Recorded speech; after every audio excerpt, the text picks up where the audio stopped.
Think about this for a moment. Right now, as you are watching this video, the second that just passed is already gone forever. It will never return. You didn't stop it. You didn't touch it. You barely even noticed it. And yet, it disappeared. The real question is not whether time is fast or slow. The real question is why we can never hold it. We can pause images, replay sounds, preserve memories, record moments, but we can never stop time itself. Why does it always move forward? Why does it never come back? When we were children, time felt different. A single school period felt endless. Summer vacations seemed infinite. Waiting for something exciting felt like torture. But as we grew older, time began to accelerate. Weeks started slipping away unnoticed. Months vanished. Years collapsed into memories. Did time actually speed up, or did something else change? Does time move at a constant pace while we change? Or is time itself something alive, something that plays with us? Now stop and think. If time truly exists, why can't we see it? We cannot see air, yet we feel it. We cannot see gravity, yet we experience its pull every second. But time, we only feel its absence. I don't have time. Time slipped away. If only I had more time. We say these things daily, but have we ever stopped to ask, what exactly are we talking about? Look at a clock. The second hand moves forward. We believe that is time, but a clock does not show time. It only counts change. It repeats the same motion again and again, and we mistake that repetition for time itself. If every clock in the world stopped right now, would time stop?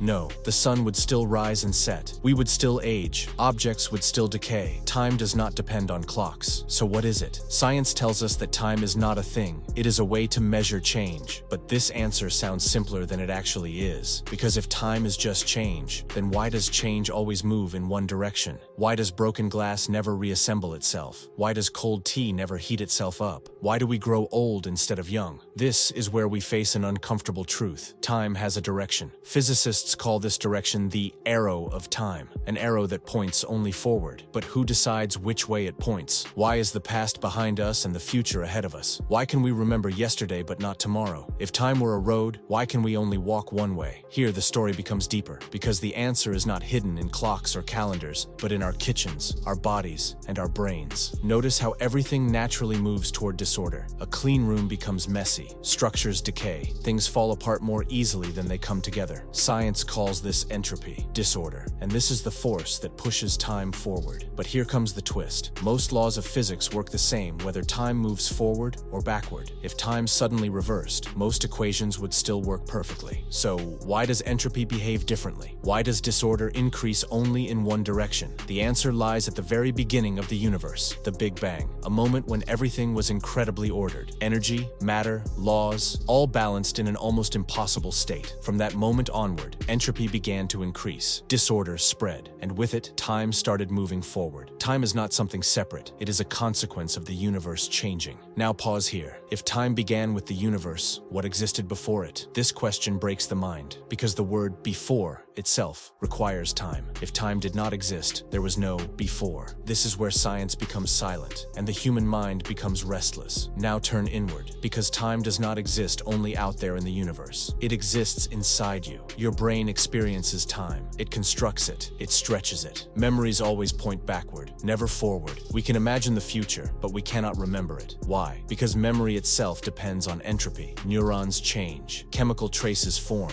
Information gets stored. If entropy moved backward, perhaps we would remember the future and imagine the past. Imagine how strange such a world would be. People saying, I remember tomorrow clearly, but I'm not sure what happened yesterday. But that is not our reality. Our emotions, our fears, our hopes, our regrets, all are locked to one direction of time. And this is where time stops being physics and becomes human. Because time is not just seconds, it is experience. Waiting stretches time. Joy compresses it. Pain slows it down. Happiness makes it disappear. Time is not measured by clocks, it is felt by consciousness. Now consider this idea. What if time itself is not real? What if it is an illusion created by the brain? Some scientists believe the universe consists only of events, no flowing time, just a collection of moments, like frames in a movie. Each frame exists, but motion appears only when the brain connects them. Perhaps the universe is static, and time is something we project onto it. If that is true, then why do we move forward through these moments and not backward? Is it because our brains are built that way, or because there is nothing behind us to go back to? This is where discomfort begins. Because if time is not a thing but an experience, then what about your urgency, your anxiety, your constant constant feeling of running out of time. What if nothing is running out, except your attention? We say, time is passing, but what if time is not passing at all? What if only we are passing through moments? And now comes the heaviest question of this first part. If time never goes backward, should we? Why do we cling to the past, regrets, mistakes, lost moments, when the universe itself never looks back? Time will not return what is gone, but can we let it go? Perhaps time's greatest lesson is not about physics, but acceptance. The universe expands, entropy increases, time moves forward, and so must we. The question is not why time never goes back. The question is why we keep stopping. This is only the beginning, because in the next part, we will enter places where time bends, slows, almost stops, where black holes, speed, and consciousness completely rewrite everything you think you know about time. Now imagine this. Time does not flow the same everywhere. Just like the wind feels different on a mountain than on a plain, time too behaves differently across the universe. It sounds strange, but it's true. If you stand on Earth while your twin travels through space at near light speed, when they return, they will be younger than you. Both of you were born at the same moment, yet time treated you differently. This is not a story. It has been proven through experiments. Here, for the first time, we realize that time is not a rigid law, but a flexible experience. Speed slows it down. Gravity bends it. The faster you go, the slower time passes. The stronger the gravity, the more sluggish it becomes. This means time is not a universal clock ticking the same for everyone. Every human, every particle, every star experiences its own version of time. Now imagine when gravity becomes extreme.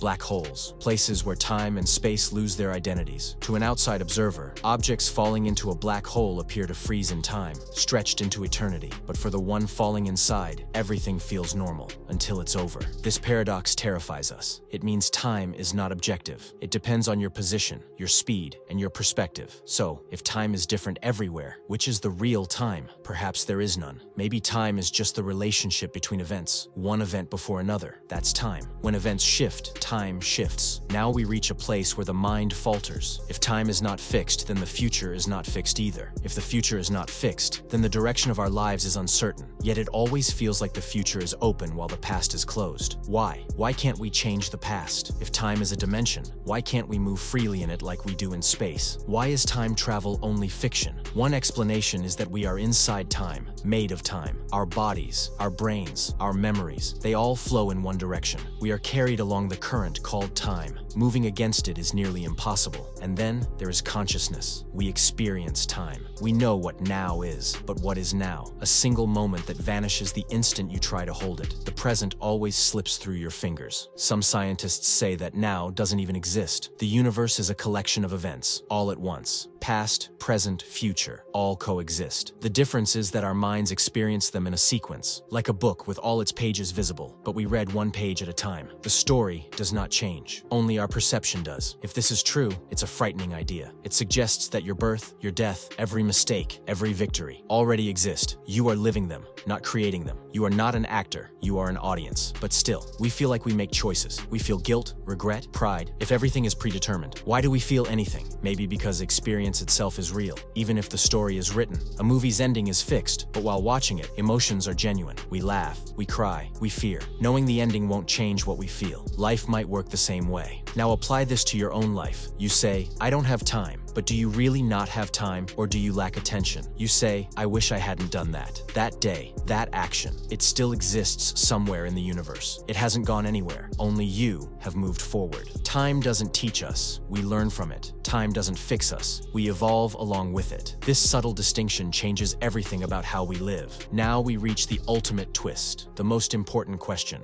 If time never goes backward, what is death? Is it the end of time, or just the page of our story where we stop experiencing? If time is a dimension and all events exist, then death is merely the page of the book where we cease to read. The story doesn't end. Our experience of it does. This idea is terrifying and comforting. Terrifying because it shows our control is limited. Comforting because every moment, every experience is complete in itself. It needs no approval from the future. Perhaps this is why time never moves backward. If it did, we would never learn to look forward. We would never learn to accept. Time forces us to move ahead, whether we like it or not. Now, as this video concludes, one question remains for you. If time never goes back, why do we cling to the past? If the universe itself moves forward, what are you waiting for? Maybe the greatest secret of time is not what it is, but what it makes us. And perhaps time was never meant to give answers, only to change us. The video may end here, but time does not. It moves forward, with you, without you, always.